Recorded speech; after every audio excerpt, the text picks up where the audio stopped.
All right. You can begin. Thank you. You guys remember what happened after COVID-19 pandemic? A lot of businesses had to close up and a lot of business people had to give up on their dream. Well, that's more common than you think in Mexico. 60 to 75% of new businesses don't survive to their first 2 years of operation. Isn't that sad? Imagine all the money invested and all the effort just to end up flopping. But don't worry, that won't be a problem for you guys because after this presentation, you will be able to predict how your customers will react to your business decisions. My name is Alessandra, and today I'm going to talk about elasticities and how they can make you the best business person.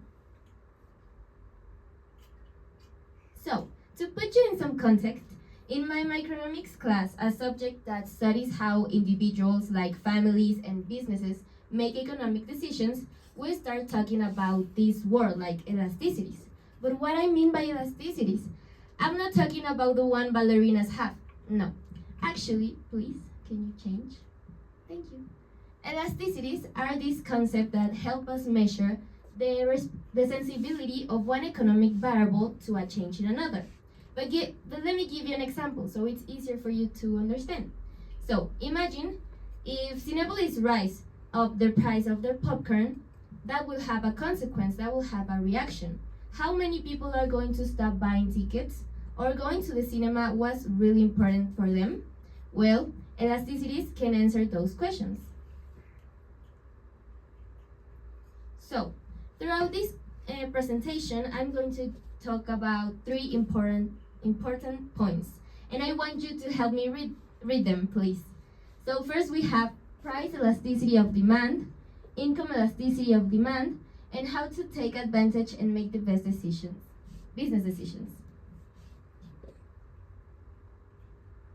So, to start up, we have price elasticity of demand. And this concept helps us measure and shows us how the demand of one product changes if the price goes up or down. This is its formula, but don't worry, we're not going to talk about maths. And it's divided in two types, elastic and inelastic demand. Please, thank you. So, I want you to see this rubber band is elastic. So, if the demand is elastic, that means the customer's reaction will be bigger.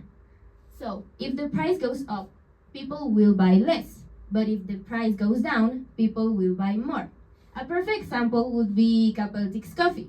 If its coffee gets cheaper, way more students are going to buy them. And if the demand is inelastic, like pretty inelastic, the reaction will be pretty small. And no matter if the price goes up or down, people are going to keep buying. They won't care. A perfect example would be fuel or medicine. Why? Because these goods are necessary no matter when you need them. Thank you. Okay, so let's move on to the second point of my presentation. We have income elasticity of demand. And this concept explains how customers' income level affect the demand of the products. This is its formula, and it's divided in three types. We have inferior, normal, and superior goods. Please. Thank you. So, to explain this better, I'm gonna give you an example. And I'm sorry if I make you hungry. I know it's pretty early, but I'm going to talk about the breakfast market. In this market, a perfect example of inferior good will be antojitos. Why? Because they're cheap, they're not really essential, and you can buy any other thing. A normal good would be coffee, because there's no breakfast without coffee. You need to drink something, is essential. And last, we have superior goods. In this market, an example would be some pancakes from some restaurant. Why? Because they're luxurious. And okay, with this information, if the salary of the consumers goes down, they won't be even thinking about buying some pancakes because of the money. But if their salary goes up, why would they keep buying some antojitos when they can buy any other good thing? So it depends on the salary of the consumers. Please. Okay, we almost finished. How do we take advantage of elasticities? Actually, in my class, our teacher gave us these simple 2 steps to follow, so we can set the prices right to surely increase our utilities. And there's, there are only 2. And if the market tends to be elastic, what should we do, Mariana? Please, can you read it? Reduce the price of the product. Exactly. Reduce the price of the product. But if the market tends to be inelastic, what should we do? Marine, please. Price of the product. Exactly. And that's pretty much how markets are going to respond to us, depending of the elasticity of our product. Please. To sum things up, throughout this conversation we talk about 3 points. Price elasticity of demand, depending on the elasticity, remember the rubber band, we can set the prices.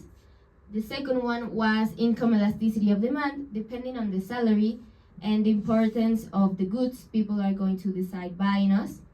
And lastly, how we take advantage of this. So, to conclude, I'd like to say that elasticities are not only an academic exercise or an academic topic. They are actually pretty useful to new businesses or to new business people to set their price right, to figure out their market, and I think that's pretty useful in real life. And yeah, that can lead them to a bigger success and I don't know, a great company. Thank you.